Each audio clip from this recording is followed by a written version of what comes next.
Abigail Harper did not cry when her father signed the paper. She had used up every tear she owned long before that morning. She stood in the kitchen doorway with her hands folded in front of her and watched her mother turn away from the window, and her father press his thumb to the ink and hand the document across the table to Clarence Holt without looking up once. Not once. The smell of coffee was still on the stove. Outside, a rooster was calling. And just like that, she belonged to someone else. If this story already has your heart, please subscribe to this channel and follow along until the very end. Drop the name of your city in the comments below. I want to see exactly how far this story has traveled. Now let's go back to that kitchen in Montana, the summer of 1884, and find out what happened next. Abigail Harper had known for 3 days. She had known since the Thursday evening, when she pressed herself against the thin wall between the kitchen and the back hallway, and heard her father's voice drop low the way it only did when he was ashamed of something. She had heard the name Clarence Holt. She had heard the number $460 spoken in the same tone a man uses when he is confessing to a priest. And she had heard her mother say, quiet and final, "Well, she isn't going anywhere on her own anyway." Abigail had gone to her room after that. She had sat on the edge of her narrow bed and looked at the wooden bird on the windowsill, small, rough-carved, smoothed by years of handling, and she had not cried. She had felt something worse than crying. She had felt the strange, hollow calm of a woman who has just been told the thing she always suspected about herself has finally been confirmed out loud. She was not a daughter. She was a debt payment. By Sunday morning, she had packed what she owned into a single canvas bag. A change of dress. Her mother's old Bible cracked at the spine. A wool shawl. The wooden bird wrapped in a piece of cloth and tucked into the very bottom where nothing could crush it. She did not pack much because there was not much to pack, and because some part of her understood that wherever she was going, her old life was not coming with her. Clarence Holt arrived at 9:30. He was not what people expected a villain to look like, and that was the most dangerous thing about him. He was well-dressed, soft-spoken. He had silver at his temples, and clean hands, and a way of smiling that made strangers feel immediately at ease. He ran the largest lending operation in Carver County, which meant he owned pieces of nearly every struggling farm within 40 miles. He was respected at church. He was invited to dinners. He shook hands firmly and remembered names and sent Christmas baskets to the widows in town. And he ran a boarding establishment in Billings, where women like Abigail were sent and rarely heard from again. Abigail knew about the boarding establishment. Everyone in Carver County knew, in the way people know things they choose not to talk about. Girls who went there did not write letters home. They did not come back for harvest or Christmas or their mother's funerals.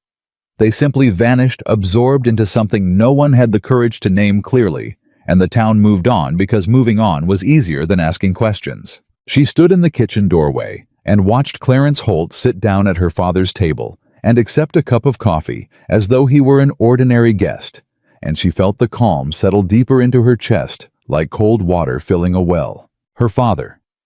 Thomas Harper was a lean man, worn thin by bad seasons and bad luck, and 20 years of fighting soil that never gave back what you put into it. He had never been a cruel man. That was the part Abigail could not stop turning over. He had never raised a hand to her. He had never called her the names the town boys called her. He had simply, over the course of her entire childhood, looked at her with a kind of tired bewilderment, as though he could not quite understand how she had come out the way she had, and gradually stopped expecting much. "Abigail," her father said without looking at her. "Come in and sit down." She came in. She did not sit. Clarence Holt looked at her with that practiced smile and said, "Miss Harper, I trust you understand the situation." "I understand it," she said. "Your father has a debt he cannot service. This arrangement benefits everyone involved." "It benefits you," she said. The smile did not waver. "I run a reputable establishment. You will have room and board and honest work. Many young women in your position would be grateful." "Many young women in my position," Abigail said, "don't come home." The kitchen went quiet. Her mother turned toward the window. Her father's jaw tightened. Clarence Holt set his coffee cup down very gently on the saucer. I see, he said. I'm not arguing, Abigail said, because she was not. She knew there was no argument to make. The paper had already been signed. The ink was already dry. She was 24 years old, and she had no money, and no husband, and no prospects. And the entire county had spent the last 10 years making sure she understood that the body she lived in disqualified her from ordinary hope. She was too heavy, too plain, too quiet, too much and not enough all at the same time. She said, "I just want you to know that I know." Holt studied her for a moment with something that might have been mild interest, the way a man studies a mule that has more spirit than he anticipated. Then he nodded and reached into his coat for a folded document. "We'll plan to leave Wednesday morning," he said. "I suggest you say your goodbyes before then." He was still talking when they heard the horse. It was not the sound of a horse passing through. It was the deliberate, unhurried sound of an animal being walked directly to a specific destination and stopped. One horse. Heavy footfall. The creak of saddle leather when the rider dismounted. And then boots on the porch steps. 3 of them slow and even. The knock at the door was not loud. It did not need to be loud. It landed on the wood like a period at the end of a sentence final. And certain and every person in that kitchen went still. Thomas Harper opened the door. The man standing on the porch was enormous, not in a soft way, in the way of something that had been built by hard years and harder countrywide through the chest and shoulders, tall enough that he had to angle slightly coming through the frame. He wore a dark trail coat, trail-worn and faded, and a broad-brimmed hat that shaded eyes so dark they were nearly black. There was a scar along the left side of his jaw, old and silvered. The kind a man gets and keeps and stops thinking about. He smelled of pine resin and cold air, and something wood smoke deep that belonged to the mountains rather than to towns. He looked at Thomas Harper for a moment. Then he looked past him into the kitchen and found Abigail standing by the table, and something in his expression shifted, not dramatically, not the way men shift expressions to be noticed, but quietly the way a compass needle swings when it finally finds north. "Thomas Harper," he said. His voice was low, unhurried, the kind of voice that had never needed to raise itself to be heard. "That's me," Thomas said with the caution of a man who does not recognize the person at his door and is not sure whether to be glad about that. "My name is Ethan Walker. I trap the Bitterroot Range north of here." He paused. "I heard you have a debt situation." Thomas blinked. Yes, but it's been handled. Mr. Holt and I have reached an arrangement." "I know about the arrangement," Ethan said. From the table, Clarence Holt had risen to his feet. He was watching Ethan Walker with the careful attention of a man who has learned to take the measure of situations quickly. "Mr. Walker," he said pleasantly, "I don't believe we've met." "We haven't." Ethan did not look at him. He was still looking at Abigail, steady and direct, without the flinching discomfort most men showed when they looked at her too long. She held his gaze because she did not know what else to do with it. "How much?" Ethan said to Thomas Harper. Thomas stared. "I beg your pardon. The debt. How much?" 460. Ethan reached into his coat and drew out a leather pouch. He set it on the table beside Holt's coffee cup, without ceremony, the way a man sets down a tool he has finished using. The sound it made was unmistakable, heavy, dense. The sound of a very large amount of gold. The kitchen held its breath.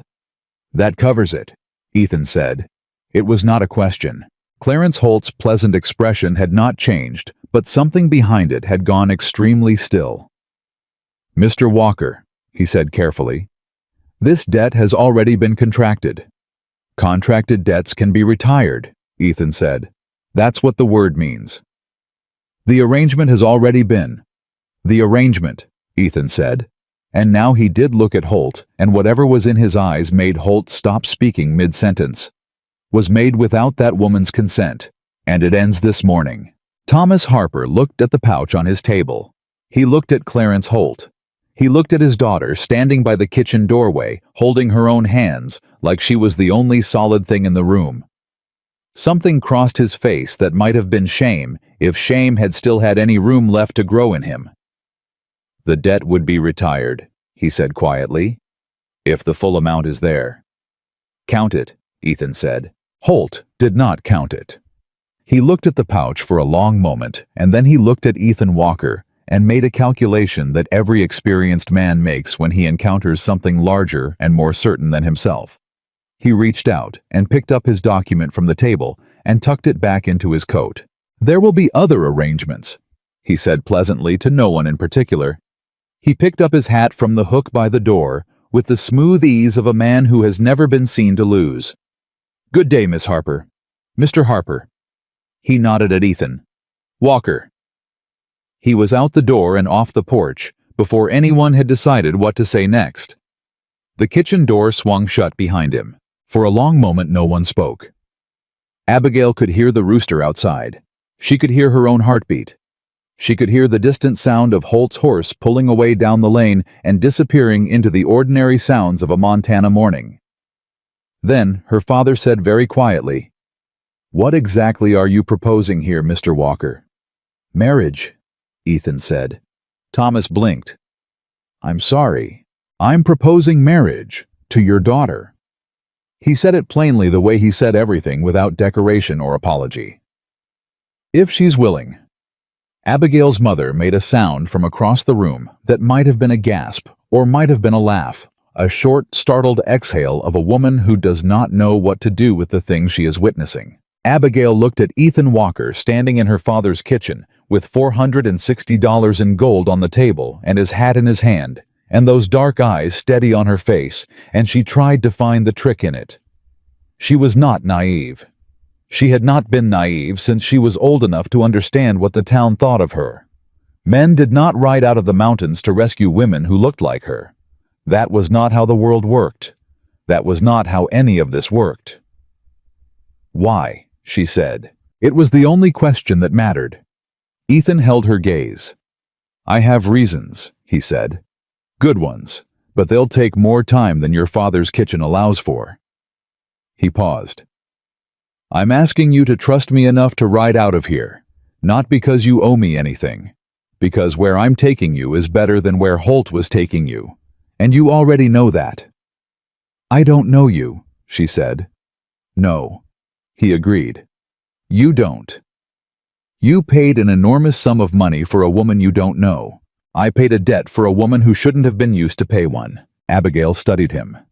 The scar along his jaw. The way he held himself still, the way mountains were still. Not because nothing was happening inside, but because whatever was happening inside had long since learned to hold its ground. He did not look at her the way men looked at her in town, with that mixture of pity and contempt, and the particular cruelty of people who have decided someone doesn't count. He looked at her the way you look at something you have searched a long time for, and finally found in the last place you thought to check. She did not understand it. But she was 24 years old, and she had heard her mother say she wasn't going anywhere on her own anyway, and Clarence Holt's boarding establishment was waiting in Billings, and sometimes the only choice a woman has is between two unknowns, and the one she picks is the one that feels slightly less like an ending. "All right," she said. Her mother said, "Abigail." I said, "All right." She looked at her mother, and something in her face must have closed in a way that stopped further argument, because her mother turned back to the window and said nothing more. Her father looked at the gold on the table, and then at his daughter, and then at the floor. "You'll treat her well," he said to Ethan, and it came out less like a demand and more like the kind of thing a man says when he is asking forgiveness from someone who doesn't owe it to him. "Better than she's been treated," Ethan said simply. Abigail picked up her canvas bag from beside the door. The wooden bird was at the bottom, wrapped in its scrap of cloth the way it always was. She had carried it so long she no longer thought about why. She had found it when she was 10 years old after a storm near the river, a small carved thing left behind by a boy she barely remembered, and she had kept it because it was the only thing anyone had ever given her freely, without wanting anything back. She followed Ethan Walker out the front door of her father's house, and down the porch steps, and into the Montana morning, and she did not look back.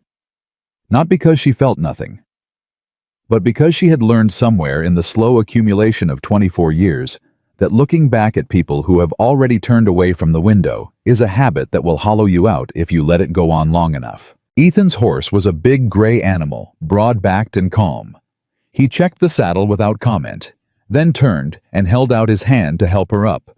She looked at the hand for a moment, large scarred across the knuckles, steady as everything else about him, and then she took it. She settled into the saddle. He mounted behind her without crowding her, giving her room without pulling away, and gathered the reins and turned the horse north toward the mountains. The town of Carver watched them go. She could feel it, the eyes from the general store, from the feed barn, from the two women standing on the boardwalk in front of the dry goods who had spent 10 years walking around her like she was an inconvenience they were too polite to name. She felt every one of those eyes on her back, and she sat straight in that saddle and kept her face forward. Behind her, Ethan said nothing.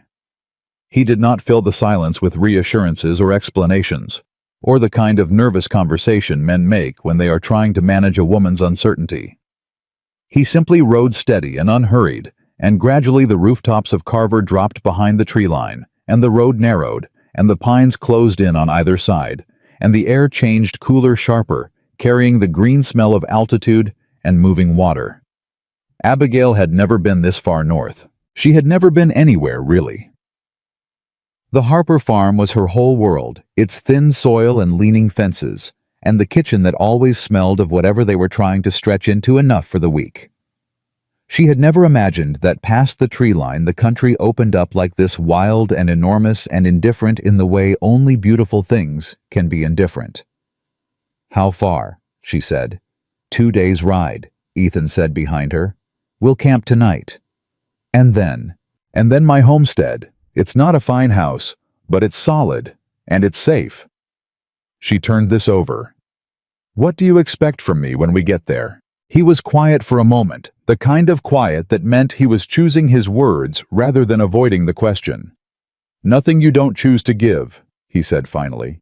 "I expect nothing, Miss Harper. I want you to understand that clearly. What I told your father, I meant it. You won't be treated like property at my place. You won't be ordered around. You won't be made to feel like a burden." He paused. "You've had enough of that." She did not ask how he knew. Something in the way he said it told her the knowing went deeper than town gossip. The mountains rose ahead of them, dark green and white-capped and vast, and the horse picked its way along the trail with the certainty of an animal that has traveled this path 100 times, and the morning moved around them in the particular way of mornings in wild country, birds and wind, and the distant sound of water. And Abigail Harper sat in that saddle and breathed the cold, sharp air, and felt for the first time in as long as she could remember, like something other than a problem someone was trying to solve. She did not know yet who Ethan Walker was. She did not know yet why a man who had never spoken to her would spend nearly everything he had to pull her out of her father's kitchen and carry her into the mountains. She did not know about the years of searching, or the boy he had been, or the thing that had happened by the river when she was 10 years old. And the world was simpler, and she had not yet learned that her body was something to be ashamed of. She did not know any of that yet, but she was riding north, and Clarence Holt was behind her, and her mother's voice saying she wasn't going anywhere on her own anyway was getting quieter with every mile of pine trail, and somewhere above the tree line there was a homestead waiting that a man had spent 14 years preparing without knowing exactly when she would arrive. The mountains did not care what Carver thought of her. That for now was enough. They camped the first night beside a creek Abigail never learned the name of. Ethan built the fire without asking her to help, and without making a point of not asking her to help. He simply built it quick and efficient. And when it was going, he set a small iron pot over the flame and produced dried venison and cornmeal from his saddlebag, and put together something that was not elegant but was hot and filling. And he handed her a tin cup and a spoon, and sat down on the other side of the fire without comment. She ate. She could not remember the last time she had eaten without someone watching her do it. After a while she said, "You do this often? Ride strangers into the mountains?" "No," he said. "Then why me?" He turned his cup in his hands. The fire moved between them, throwing light and shadow across his face in alternating measure. "I told you," he said, "I have reasons. And I told you they'd take more time than your father's kitchen." We have all night, she said. Something shifted at the edge of his expression, not quite a smile, but the place a smile lived before it decided whether to appear. Not yet, he said. But I will tell you. I promise you that. She did not push. She had learned over 24 years that pushing people toward things they were not ready to give only confirmed for them that you wanted too much. So she finished her food and set the cup down and pulled her shawl tighter and looked at the fire. What's your homestead like? She said. A safer question. A question that asked about a place instead of a person. Quiet, he said. Stone and timber. Good roof. Root cellar full from last fall. A barn with 4 horses and 2 milk cows. He paused. A dog. What kind of dog? Big one. Brown. No particular manners. Does he bite? Only Clarence Holt types, Ethan said. She looked up at him. That time it was a smile brief, careful like a man who has not used that particular expression in a while and is not entirely sure he remembers how. But it was real. She could see it was real, and she filed it away in the same place she had filed the steadiness of his hand when he helped her into the saddle, and the particular way he said, "You won't be made to feel like a burden," as though he had spent time thinking about exactly which words carried the most weight. She slept better that night than she had slept in 3 days, wrapped in her shawl on one side of the fire, while Ethan kept watch on the other. And she did not ask herself why that was, because the answer was too simple, and she was not ready to trust simple things yet. The second day of riding brought them higher. The air thinned and the trees changed and the trail narrowed in places to barely the width of the horse, and Abigail held the saddle horn without embarrassment, because there was no one watching whose opinion she cared about. Somewhere in the middle of the afternoon, Ethan said quietly, "Look left," and she looked and saw a hawk hanging motionless on an updraft 200 feet above them, just hanging there in the blue, like it had found the one still point in the turning world. "I've never seen one that close," she said. "They nest in the ridge above the homestead," he said. "You'll see them every morning if you want to." She turned that over for a mile or two. If you want to. Not when you do your chores. Not when you're done with the work. If you want to. The small grammatical difference between a condition and an invitation. They reached the homestead as the light was going orange and long. It was exactly what he had said. Stone and timber, solid-roofed, set against the base of a ridge, with the mountains rising enormous and white-crowned behind it. A barn, a fence line, a kitchen garden showing the stubble of last season, and the first green promises of this one. Not beautiful the way towns tried to make things beautiful with paint and pretension and the careful display of prosperity. Beautiful the way functional things are beautiful when they have been built by someone who understood what they were for. The dog came off the porch in a flat run, all 4 feet barely touching the ground, and pulled up short in front of Abigail, with his whole back end moving, and his tongue out, and his eyes bright and entirely ridiculous. "That's Gus," Ethan said, dismounting. "He has no manners at all," Abigail said. "Told you." She held out her hand, and Gus pressed his enormous head against her palm with the absolute conviction of an animal who has decided you belong to him. And something cracked open in Abigail's chest, some small fissure, in the careful composure she had been maintaining since Thursday evening, and she pressed her face briefly into the dog's warm neck and breathed. Nobody saw. Ethan was seeing to the horse. And when she straightened up and followed him toward the house, her face was composed again, but something in her was slightly looser than it had been before. The way a fist slowly unclenches when the thing it was bracing against turns out not to be coming. The inside of the house was clean in the way of a man who has lived alone long enough to develop strong opinions about where things belong. Functional, spare, a stone hearth, a solid table, 2 chairs, a shelf of books that surprised her. She had not expected books. She ran her finger along the spines without pulling any out. Hart Twain. A battered volume of English poetry with a broken spine. A field guide to birds of the northern Rockies. "You read," she said. "Winters are long," he said, hanging his coat on the hook by the door. "My father didn't own a book in his life." "What did he do in winter?" She turned from the shelf. "Worried," she said. Mainly. Ethan looked at her with a quality of attention that was becoming familiar to her, the sense of a man who was actually listening rather than waiting for his turn to speak. You can use them, he said, gesturing at the shelf. Any of them. The house is yours as much as mine. I want you to understand that. I don't understand it, she said honestly.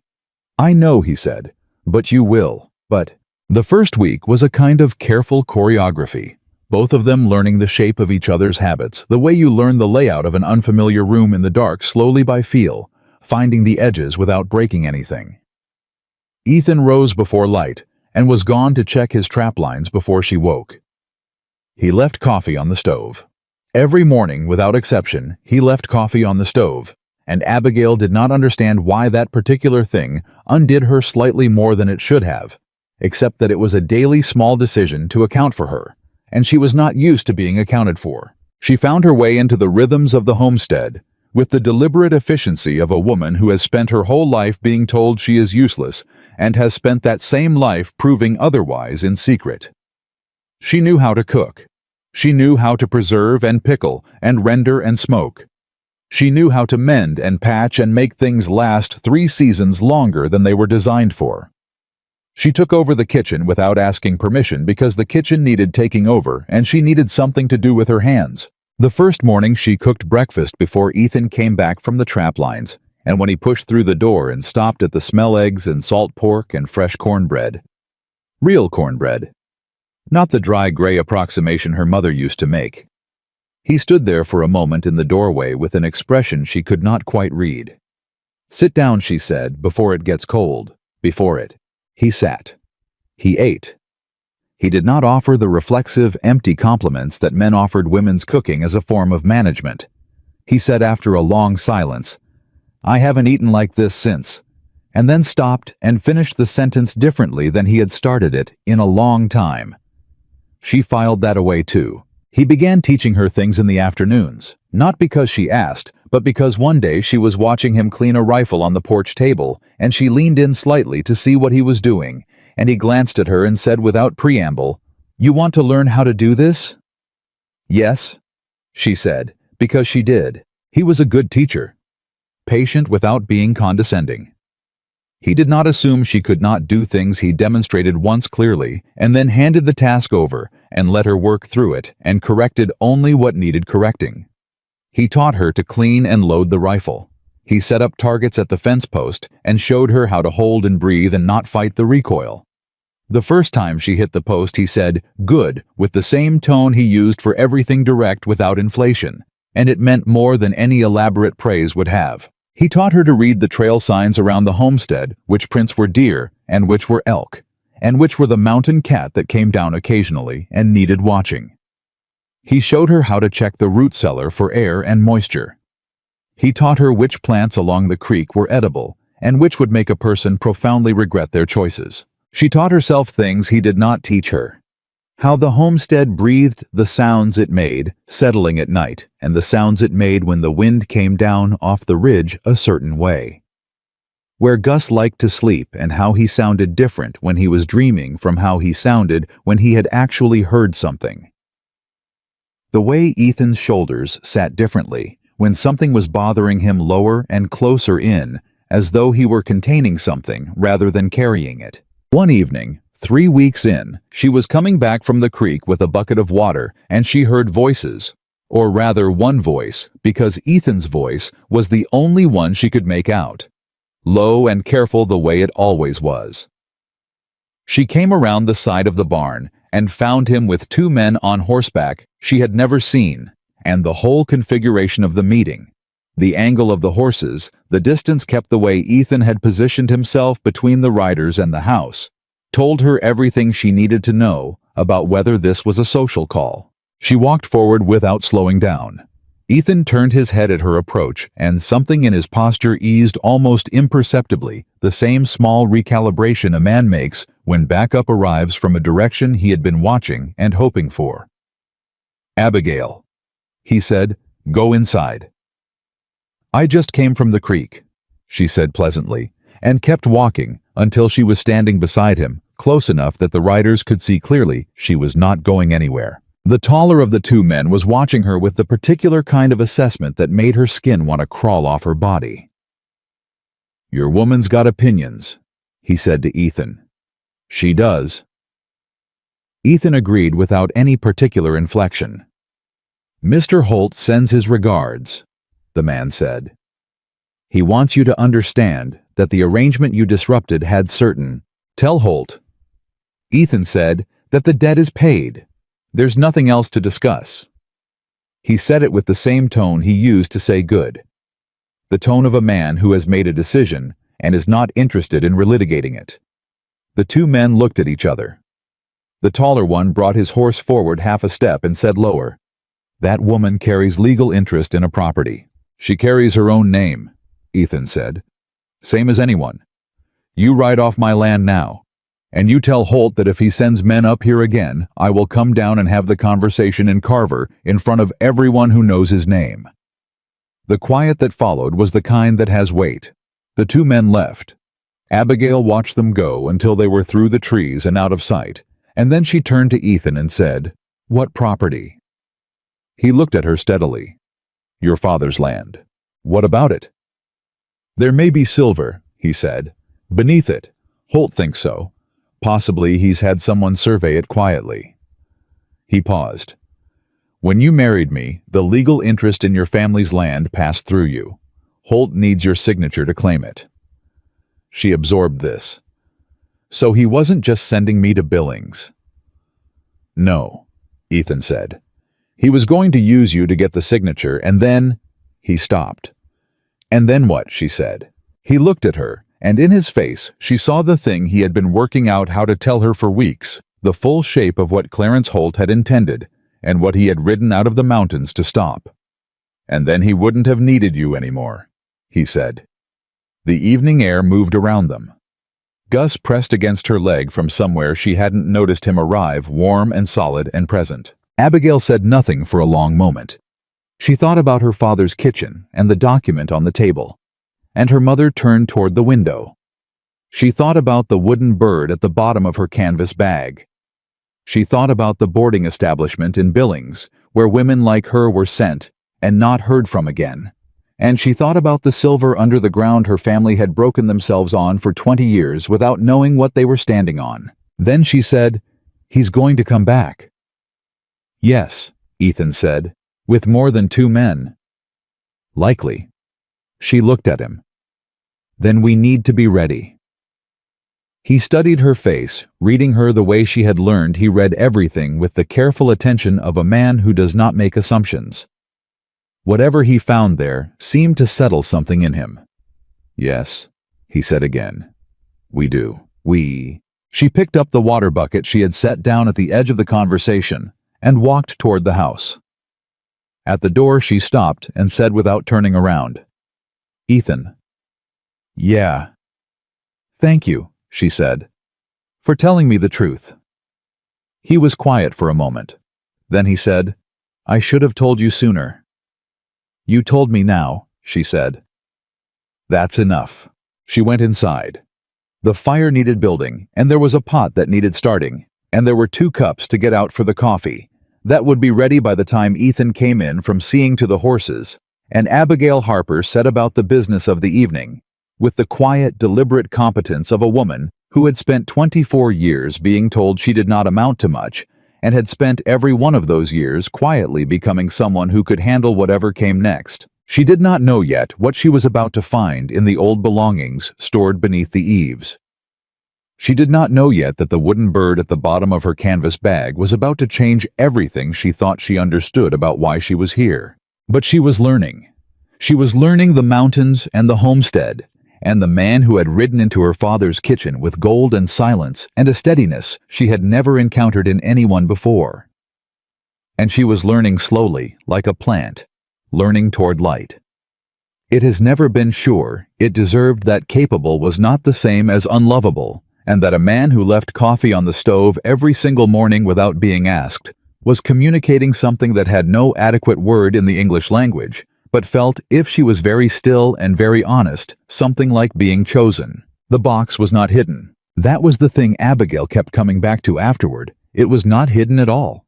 It was stored beneath the eaves in the back room with everything else Ethan had accumulated and set aside over the years, ordinary objects in an ordinary wooden crate.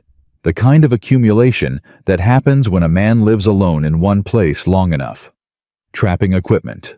A spare bridle. Old maps with the edges gone soft from handling. A tin of buttons. A child's primer so old the cover had separated from the spine. She had been reorganizing the back room because the winter stores needed rotating, and because having something systematic to do with her hands was how she managed the particular restlessness that had been building in her for the past 3 days. Ever since the two writers. Ever since Ethan's voice saying, "He wouldn't have needed you anymore," ever since the full understanding of what Clarence Holt had actually intended had settled into her chest like a stone dropping through cold water. She had been moving things methodically from one side of the room to the other when her hand found something at the bottom of the crate beneath the maps, wrapped in a piece of old flannel. Small, solid, smooth from years of handling. She unwrapped it without thinking. And then she stopped breathing. It was a wooden bird, not like hers, not exactly, but carved by the same hand. She knew it immediately, the way you know a voice before you can name whose it is. The same style of wing, the same slight tilt of the head, the same deliberate careful love in the detail of the feathers, each one distinct, each one placed as though it mattered. Her hand was shaking. She sat down on the floor of the back room, right where she was, because her legs had decided independently that standing was no longer a reasonable request. She sat with the carved bird in one hand, and her heart hammering in the particular way it hammers when the world is reorganizing itself around a fact you have not yet been able to name. She had been 10 years old. The storm had come up fast, the way summer storms did in that part of Montana, without courtesy, without sufficient warning, turning the sky green-gray and dropping the temperature 20 degrees in the space of 20 minutes.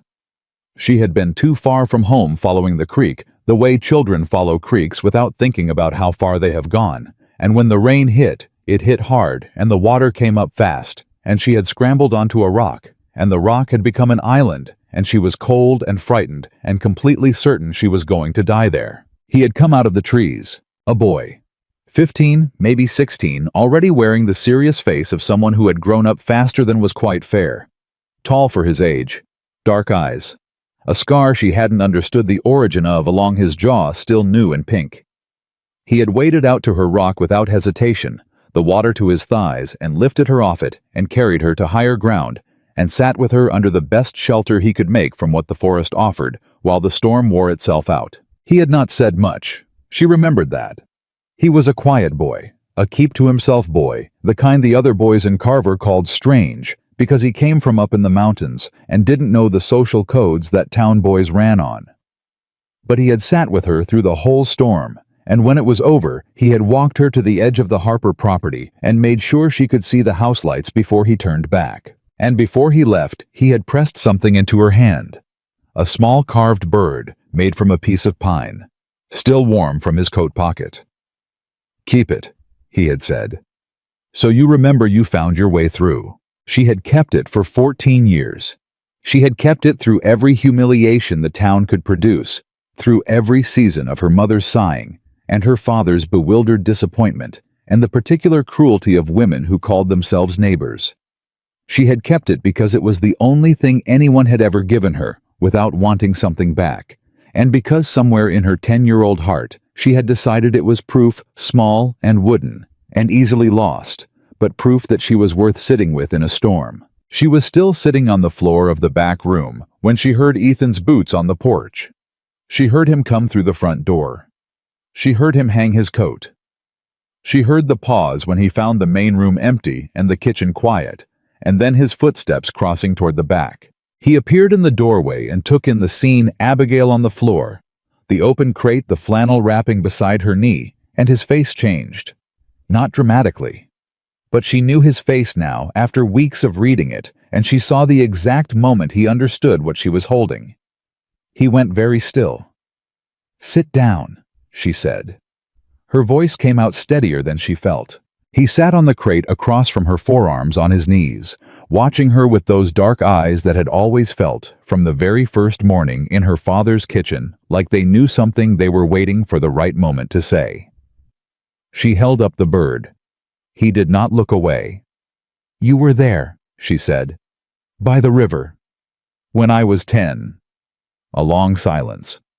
Outside, Gus was moving around the porch, his nails on the wood normal and oblivious and oddly comforting.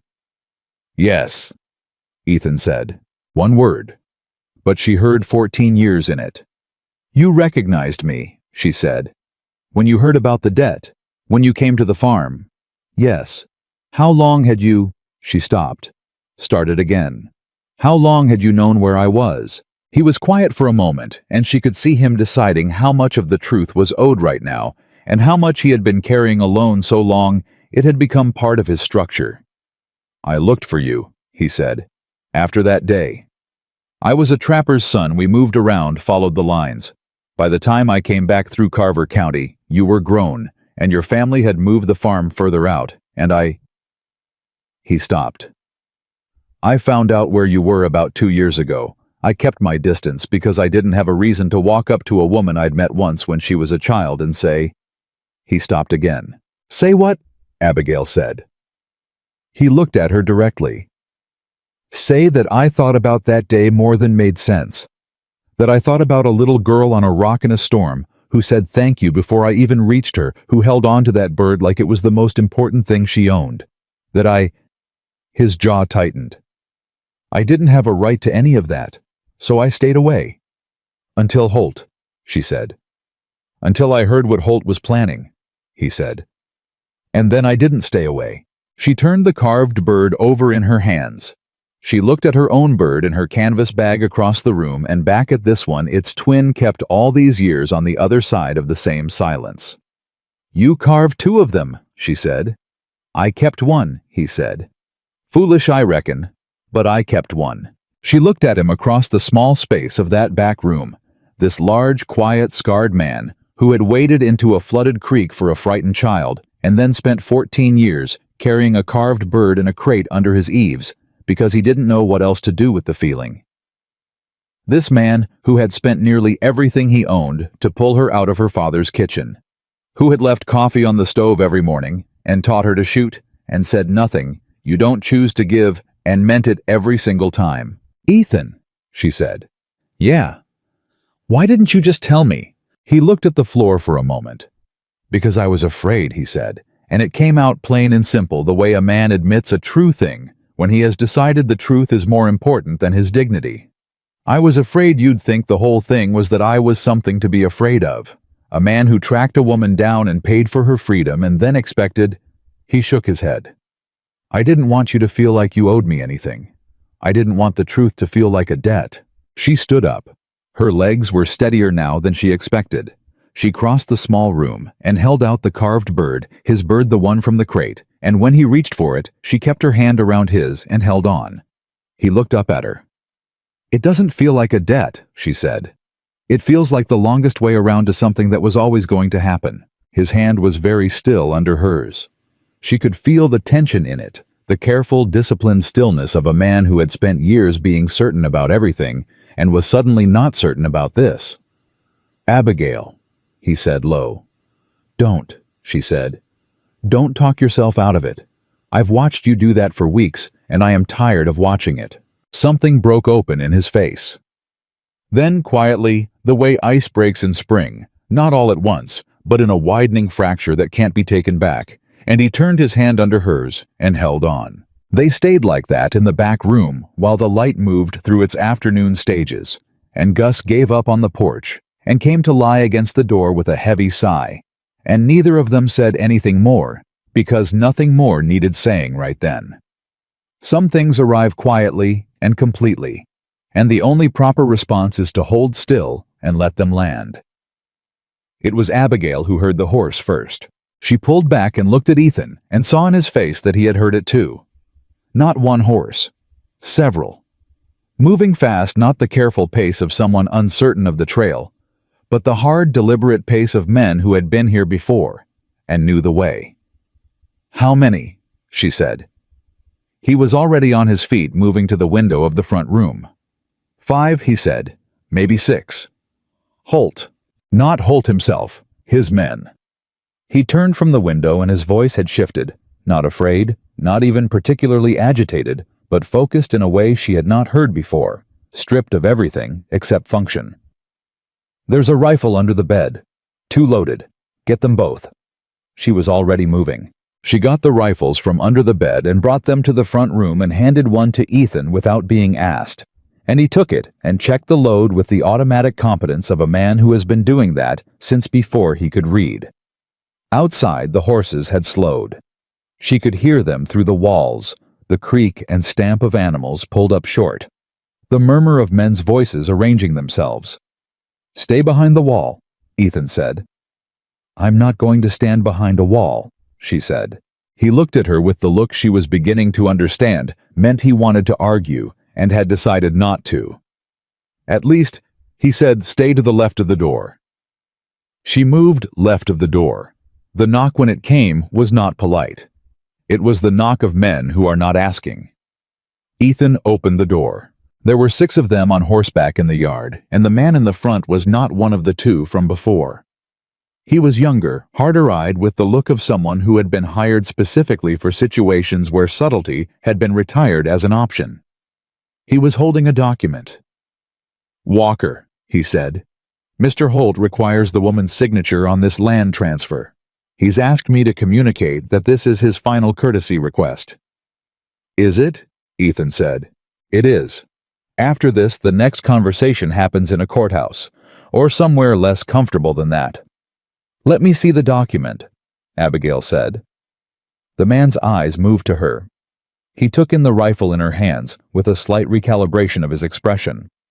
Ma'am, he said carefully. The document, she said.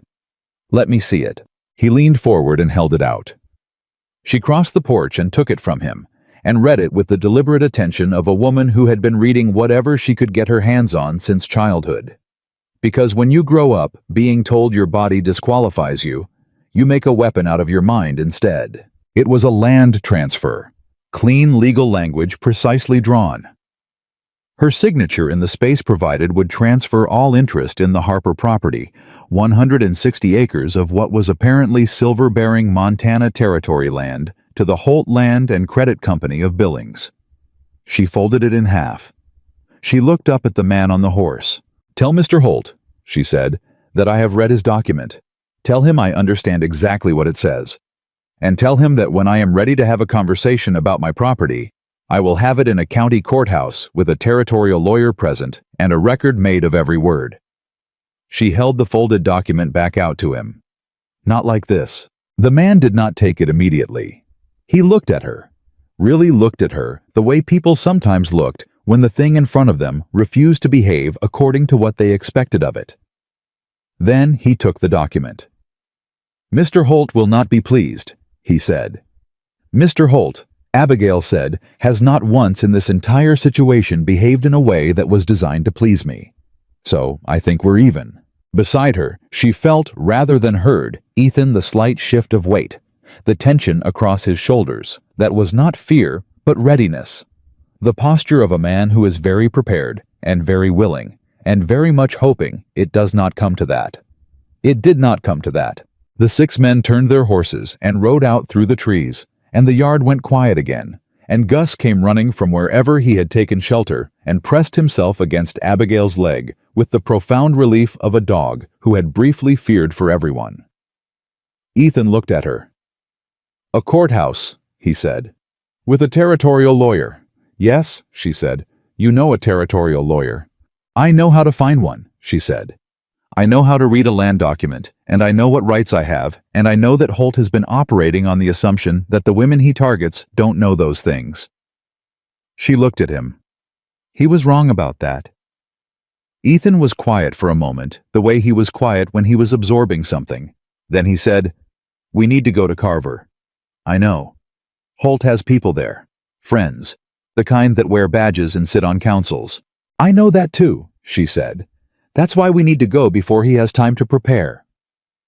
She handed him back his rifle and went inside to get her coat and her canvas bag, and at the bottom of the bag, her fingers found the small wooden bird wrapped in its scrap of cloth, and she held it for one moment, just one, before she put the bag over her shoulder and went back out to where Ethan was already saddling the horses. She had been 10 years old on a rock in a flooded creek, certain she was going to die there.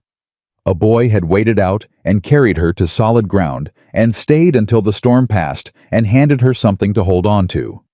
She was 24 years old now, and the storm was larger, and the water was higher, and the man standing in the yard, with 2 saddled horses and a rifle across his back, was the same boy, grown into something the mountains had made steady and sure. And she was not the same frightened child on the rock anymore either. She had learned to shoot. She had learned to track. She had learned the homestead and the land, and the particular accumulating weight of being chosen by someone who had nothing to gain from it. She walked out into the yard and took the reins he offered and mounted without assistance and settled in the saddle and looked at him. "Let's go," she said. They rode through the night, not because it was safe. It was not safe, and both of them knew it, but because waiting until morning meant giving Holt's men time to reach Carver first and arrange the town the way a man like Holt arranged things when he had advance warning. Ethan knew the trail in the dark the way he knew his own heartbeat. Abigail followed his lead without complaint, trusting the gray horse under her and the man riding slightly ahead, and the particular quality of mountain silence that told you, if you had learned to listen, whether something was wrong. Nothing was wrong yet. They made the foothills by midnight and stopped once at a creek crossing to water the horses. Abigail dropped down from the saddle without waiting for help and crouched by the creek and splashed cold water on her face and felt the shock of it clear her head. Ethan crouched beside her. "How are you holding up?" "I'm holding up," she said. "Talk to me about Carver. Who do we need?" He was quiet for a moment, thinking. "Judge Aldrich," he said. "He's the territorial circuit judge. He's in Carver this week. He comes through quarterly. If we get to him before Holt does, is he honest? Far as I know, he's old and he's careful and he doesn't like Holt. Holt tried to buy a ruling from him 3 years ago over a water rights dispute, and Aldrich threw him out of chambers." "That's enough for me," Abigail said. "Who else?" "There's a lawyer, Ruth Calloway. She came up from Denver 2 years ago and set up practice on the south end of Main Street. She takes cases Holt's people won't touch." Abigail looked at him. "Ruth?" "A woman, yes," Ethan said, and something in his voice said he had anticipated this being relevant and was glad it was. "Good," Abigail said. She stood up and remounted. "Let's go." They reached Carver as the first gray light was coming over the eastern ridge that particular pre-dawn hour, when a town is not yet itself, when the saloons are finally quiet and the storefronts are still dark, and the only people moving are the ones who belong to the morning before anyone else claims it. A baker, a stable hand, a woman hanging washing in a yard behind the hotel.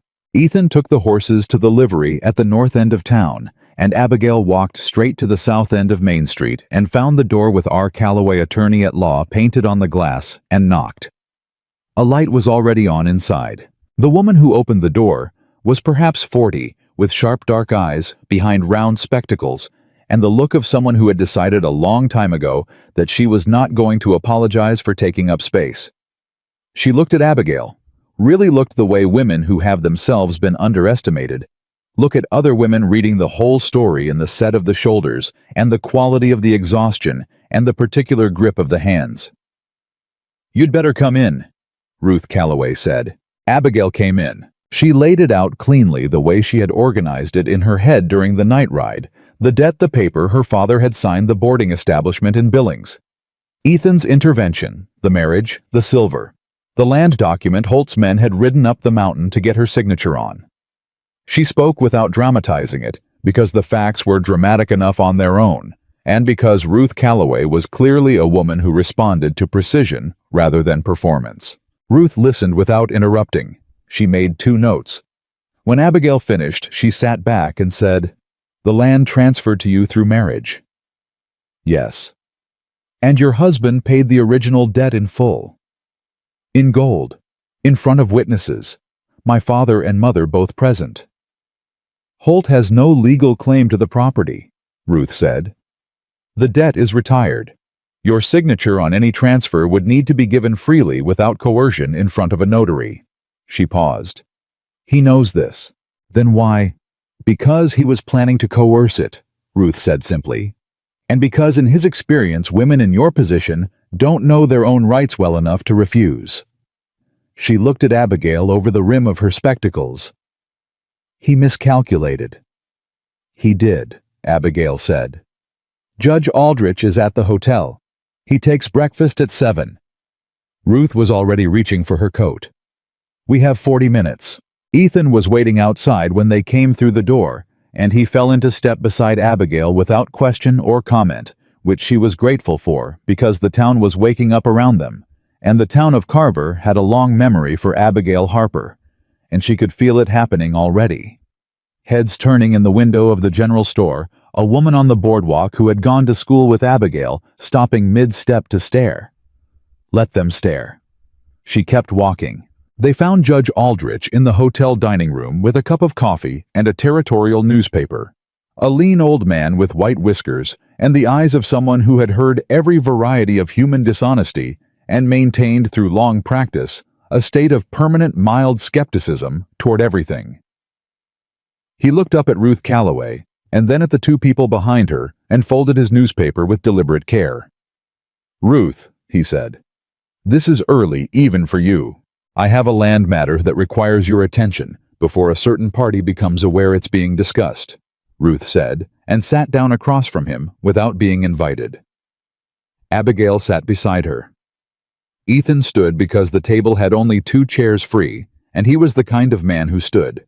Ruth laid it out for the judge with the same precision Abigail had used with her adding the legal architecture, the debt retirement, the marriage, the chain of title, the coercive document Holt's men had attempted to obtain by riding armed to a private homestead in the mountain territory. Aldrich listened with his hands folded on the table and his eyes on Ruth and occasionally on Abigail. When Ruth finished, he was quiet for a moment in the way of a man who is not composing an answer but confirming one he already had. Mrs. Walker, he said, addressing Abigail directly. You are stating that Holt's agents came to your property with an armed party and presented a land transfer document under conditions constituting coercion. I am, Abigail said, and that you declined to sign. I told them to have the conversation in a courthouse with a lawyer present and a record made. Something moved in the judge's eyes that might have been appreciation. And the debt, the original $460 note you are stating, it was retired in full. Yes, sir. In gold. In the presence of my parents and Clarence Holt himself. Holt was present when the debt was paid. He was sitting at my father's kitchen table, Abigail said. He picked up his document and left. Aldrich looked at Ruth. Ruth looked at Aldrich. The conversation that passed between them in that look was the conversation of two people who had been practicing law in the same territory long enough to communicate entire legal strategies in the space of a shared glance. I'll need a formal statement, Aldrich said. Today, before noon. We can have it to you by 10, Ruth said. And the Harper property deed, I have it, Abigail said, and reached into her canvas bag and produced it folded and slightly worn at the creases, the deed her father had pressed into her hands the morning they left. The one thing he had done in the end that had been unambiguously right. She had not known when she put it in the bag that she would need it. But she had put it in anyway, because 24 years of having nothing had made her careful about the things that proved she existed. Aldrich took it and read it in silence. He set it down and looked at Abigail over it with those skeptic's eyes that had softened slightly around the edges. Your father gave you this? Yes, sir. Before you left? Yes. He was quiet again. Then he said, Get me that statement by 10 o'clock, Ruth. He picked up his coffee cup. And somebody ought to go find Sheriff Briggs before Holt does. They found Sheriff Briggs at his office, which was good. They found him in conversation with two of Holt's men, which was not. Abigail saw it through the window before they went in. Briggs behind his desk, with the look of a man being leaned on, and the two men across from him, with the look of men who were very good at leaning. She put her hand on the door handle and felt Ethan's hand close briefly around her wrist, not stopping her. Just present the touch, saying, "I'm right here," and then he let go, and she opened the door. All four people in the room looked up. One of Holt's men was the hard-eyed younger one who had ridden to the homestead. He saw Abigail, and his expression went briefly through several things before settling on controlled. "Mrs. Walker," he said. "Mr." She paused because she had never caught his name. "Whoever you are," she said pleasantly. "I wasn't aware you had business in the sheriff's office." "Private matter," he said. "Sheriff Briggs," Abigail said, stepping past Holt's man entirely. "I have a meeting with Judge Aldrich at 10 o'clock this morning regarding a land matter and a complaint of armed coercion against Mr. Holt's agents. I wanted to let you know in person as a courtesy, so that when the judge requests your involvement, you are not hearing about it for the first time." Briggs stared at her. He was a heavy-set man, not unkind in the ordinary way of things, but the kind of unkind that comes from long habit of letting powerful men manage situations while he managed the paperwork. He looked at Abigail, and then at Holt's man, and then at Ethan Walker standing just inside the door, and he did the math with visible discomfort. "I see," he said. "I thought you would," she said. She turned to go, and then stopped and looked at Holt's man. "Tell Mr. Holt that if his men come onto my property again, with weapons and legal documents, the next conversation we have will be in front of a federal magistrate. The territorial authorities take a particular interest in armed intimidation of property owners." She paused. "Women property owners especially. There's been some federal attention to that lately." There had not specifically been federal attention to that lately, but Abigail had read everything she could get her hands on for 24 years. And she knew enough to know that the implied existence of oversight was frequently more effective than oversight itself. Holt's man said nothing. She left. On the boardwalk, Ethan fell into step beside her, and they walked half a block before he said quietly, "Was that true about the federal magistrate?" "Mostly," she said. He was quiet another half block. Then he said, "Remind me never to be on the wrong side of you." "You never were," she said. They had the statement to Judge Aldrich at 9:45. Ruth Calloway had written it in precise, clean legal language that left no interpretive room whatsoever, and Abigail had read every word and signed it with the full, steady signature of a woman who understood exactly what she was putting her name to. Aldrich filed it before noon. The filing itself was a small action. A piece of paper moved from one place to another, but in the architecture of territorial law, it had the effect of a keystone being placed in an arch. It made the structure real. It made it official. It created a record that could not be quietly made to disappear, the way Holt had made other inconvenient things disappear over the years, and it attached Clarence Holt's name to a documented pattern of coercive behavior that would not reflect well if a federal eye were ever turned toward Carver County, which Ruth informed them that afternoon it would be.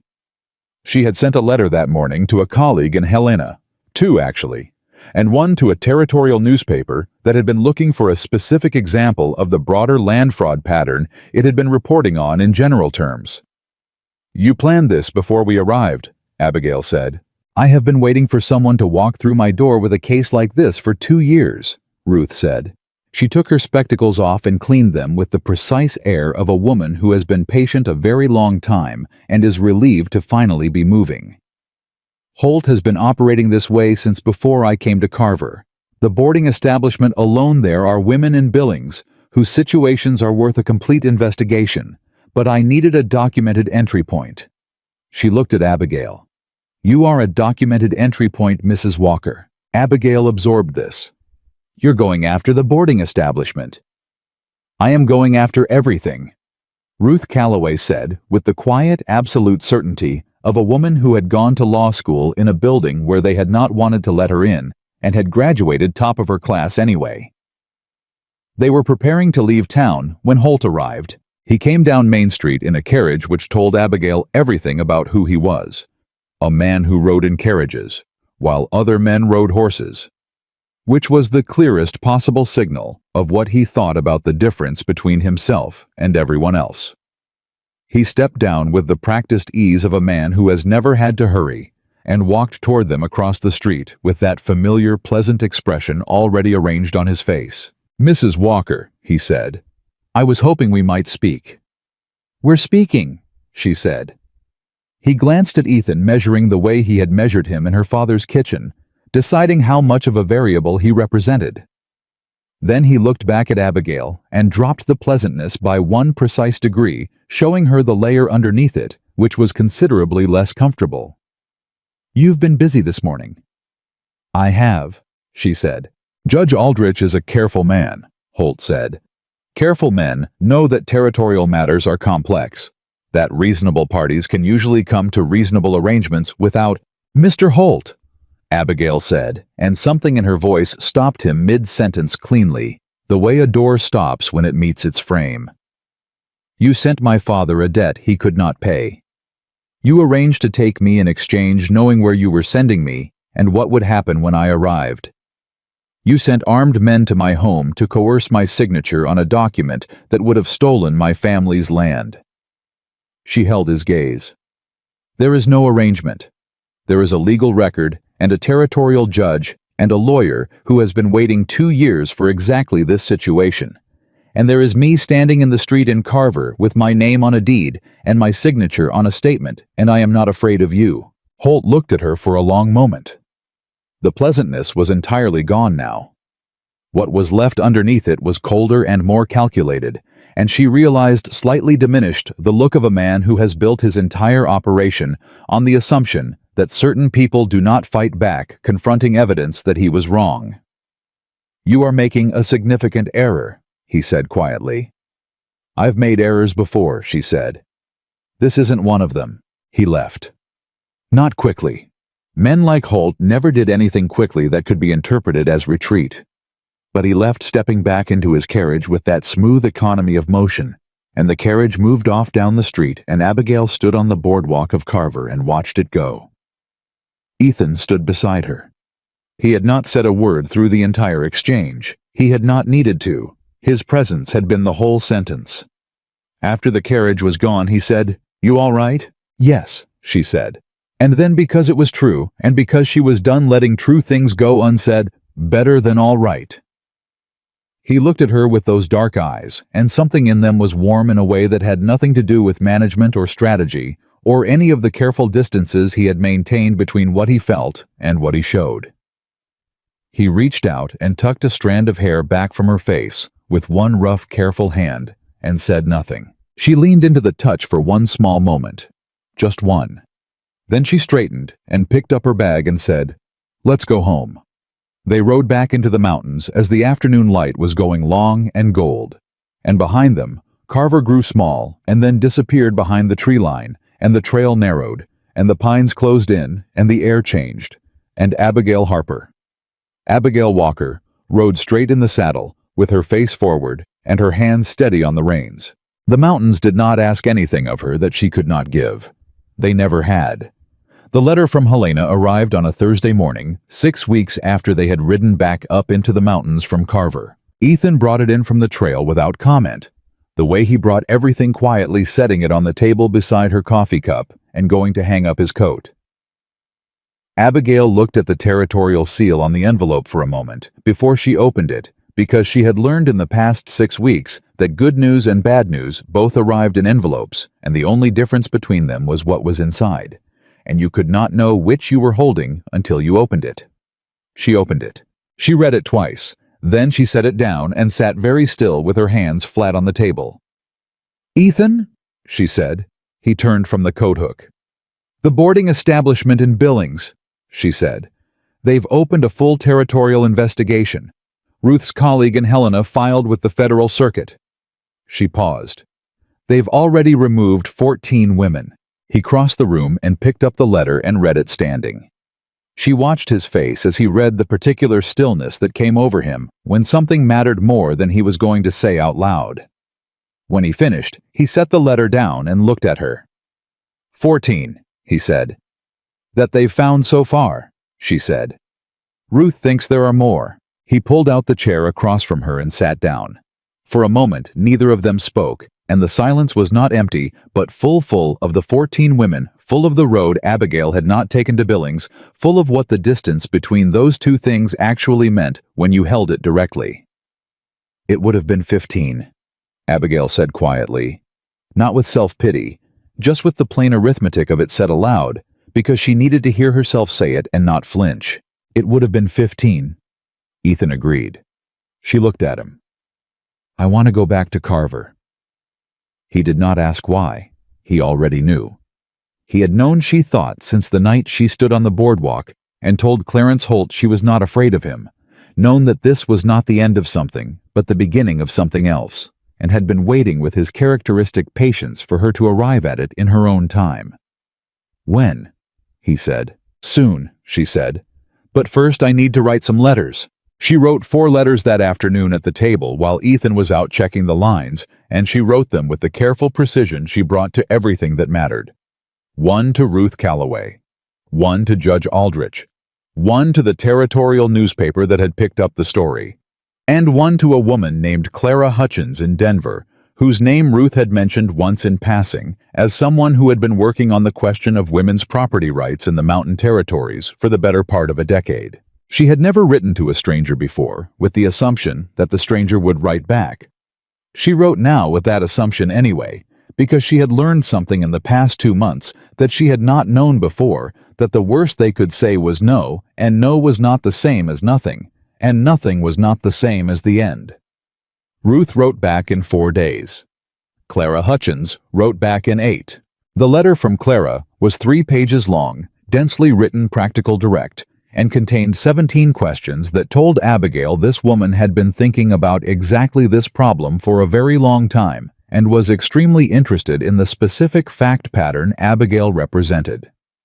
At the bottom of the 3rd page, in handwriting that had the quality of someone who wrote quickly because their thoughts moved faster than their pen, Clara had added, "I would very much like to meet you, Mrs. Walker, if you are ever in Denver or if I am ever in Montana, which I intend to be soon." Abigail read that 3 times. Then she went and found Ethan in the barn and stood in the doorway and said, "How do you feel about Denver?"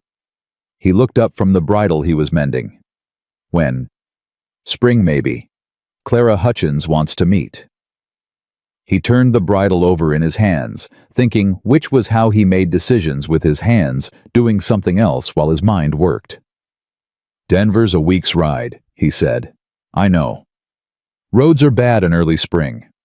I know that too." He looked at her. "You already wrote back and told her yes, didn't you?" She had. "I told her tentatively." He put the bridle down. The almost smile appeared at the edge of his mouth. "Tentatively," he said. "There's a difference." "There is not," he said, and stood up. "I'll check the horses." She went back to the house and sat at the table with Clara's letter and read it a 5th time, and thought about the 14 women in Billings and the road to Denver and the small carved bird on the windowsill where she had moved it when they came back from Carver. The 2 birds side by side, now in the morning light, his and hers, 14 years of separate keeping finally ended. The 2nd letter from Helena arrived 3 weeks later, and this one she did not need to read twice. Clarence Holt had been formally charged, not just with the coercion against Abigail, though that was in the filing, but with a pattern of fraudulent debt instruments across 6 counties, with the operation of an establishment that held women against their will, and with bribery of a territorial official whose name the letter declined to specify, but whom Abigail strongly suspected wore a badge and sat behind a desk in Carver. The charges had been brought by the Federal Circuit at the request of the Territorial Attorney General, who had apparently been building a case for longer than anyone had known and had found in Ruth Calloway's meticulously documented filing the specific evidence that made the whole structure solid. Holt's land holdings were frozen pending investigation. His credit operation was suspended. The Holt Land and Credit Company of Billings had for all practical purposes stopped existing on a Tuesday afternoon in early November 1884, with no more ceremony than a clerk filing a piece of paper in a federal office. Abigail read the letter standing at the kitchen table, with her coat still on from coming in from the garden, And when she finished, she sat down right where she was, coat and all, and pressed both hands flat on the table and breathed. Ethan came in 20 minutes later and found her like that. "Holt," she said before he could ask. He read the letter standing. When he was done, he set it down with the careful deliberateness of a man handling something heavier than paper. "It's over," he said. "The legal part," she said. "The rest of it." She stopped. She was thinking about the 14 women, the ones after them, the ones before Abigail, who had not had a man ride in with gold and a carved bird and 14 years of quiet, stubborn loyalty. The ones who had not had a Ruth Calloway 2 days' ride away, or a judge who had thrown Holt out of chambers, or a father who had pressed a deed into her hands at the last moment as the only right thing he could manage. "Not over," Ethan said, reading her. "Not over," she agreed. She went to Carver the following week. Not with Ethan this time.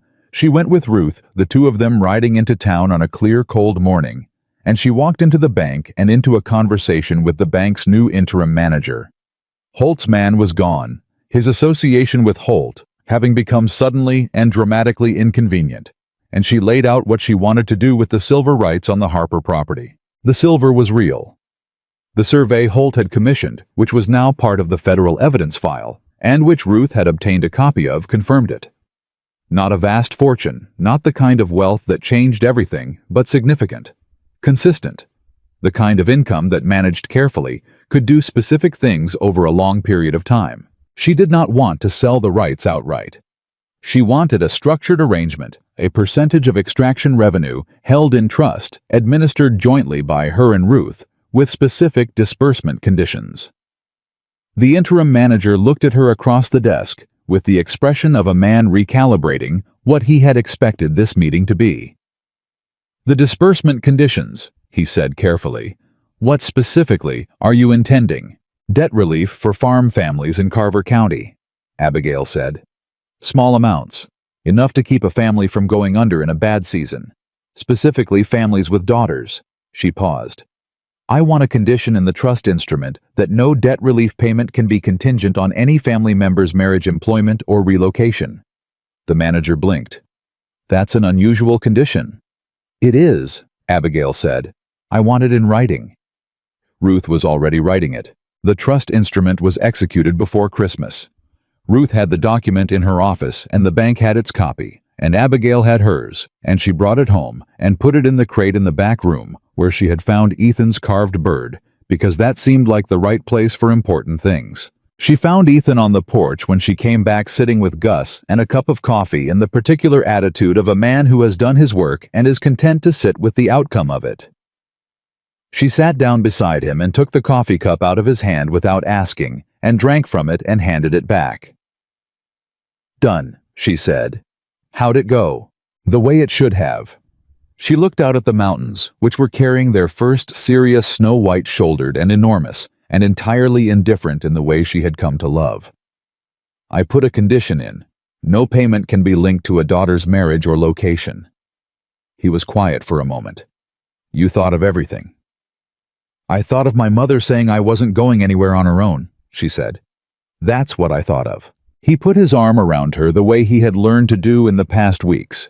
Not tentatively the way he had been tentative about everything in the early days, but with the quiet certainty of a man who has stopped arguing with himself about what he wants and has decided that wanting it is all right.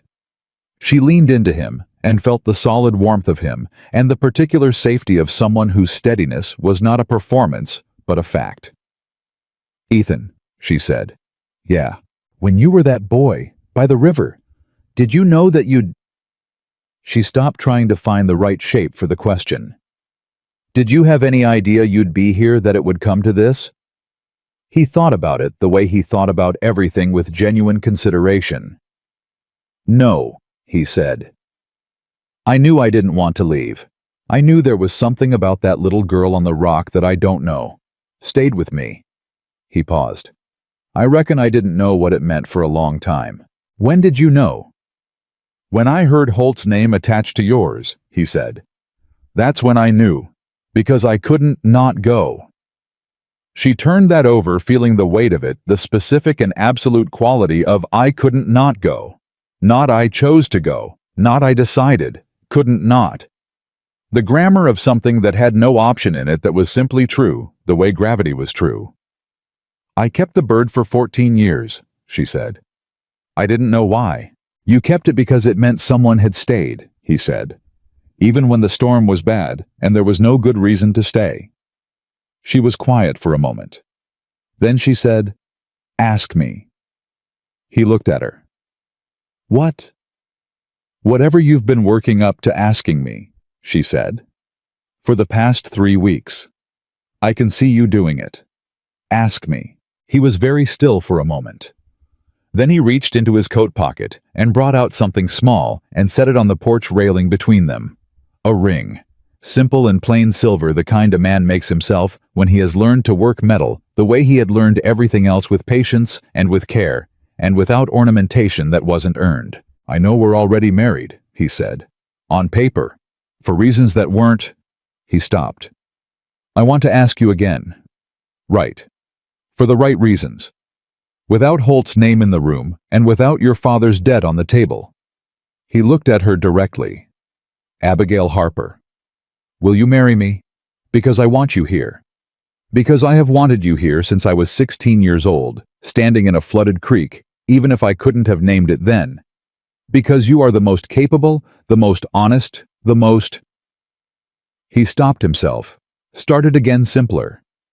"Because when you are in the room, everything makes more sense." She looked at the ring on the railing. She looked at him.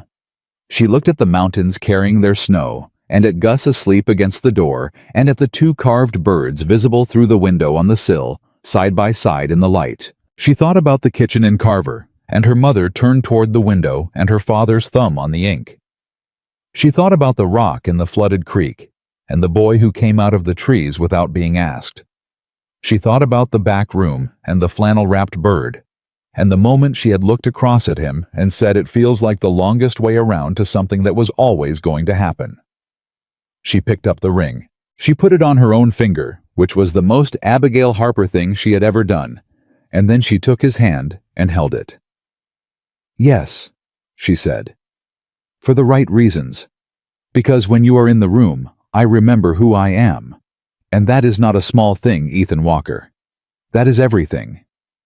He closed his hand around hers, and they sat like that on the porch, while the mountains held their snow, and the afternoon moved its long, slow light across the ridge, and Gus snored against the door. Spring came the way it always does in mountain country, not gently, but with the particular insistence of something that has been held back long enough and intends to make up for it. The snow pulled back up the peaks, and the creek ran fast, and the hawks came back to the ridge above the homestead, and Abigail saw them every morning, the way Ethan had said she would, hanging on the updraft in the early light, motionless and enormous and free. Clara Hutchins arrived from Denver in April, on a gray mare with mud up to her knees, and a leather satchel full of documents, and the specific energy of a woman who had been waiting a long time to have the right conversation. She sat at Abigail's kitchen table and drank 3 cups of coffee, and talked for 4 hours, and by the end of it, they had the skeleton of something neither of them was ready to name yet, but both of them understood: a network. Women like Ruth, who knew the law. Women like Clara, who knew the legislature. Women like Abigail, who had the standing and the documented case, and the particular, unignorable quality of a person who had been inside the system and come out the other side with evidence, and the refusal to be quiet about it. "You understand," Clara said late in the afternoon, "that this will take years." "I understand that," Abigail said. "And it will not be comfortable. People like Holt, there are more of them. Different names, same structure." "I know." "And you're still—" "Clara," Abigail said, "I spent 24 years being told I was not worth the effort. I have some catching up to do."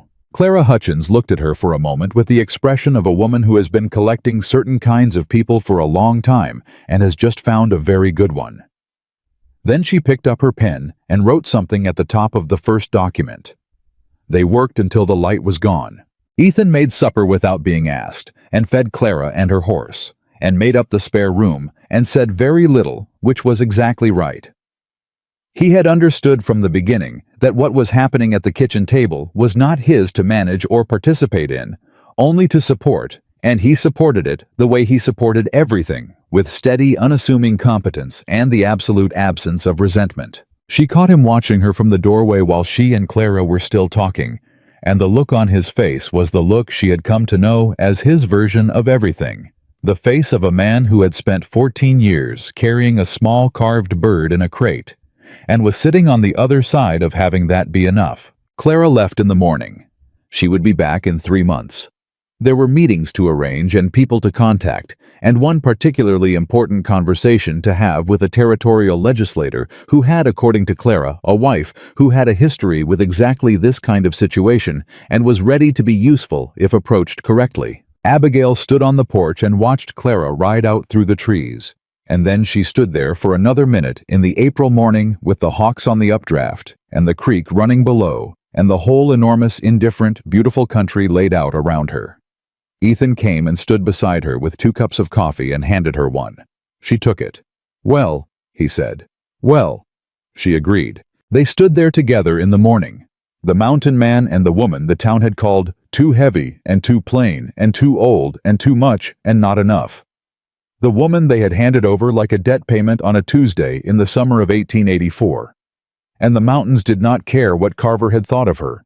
And the hawks did not care, and the creek did not care, and Ethan Walker had never cared about any of it from the beginning. She had come to these mountains because she had no other choice.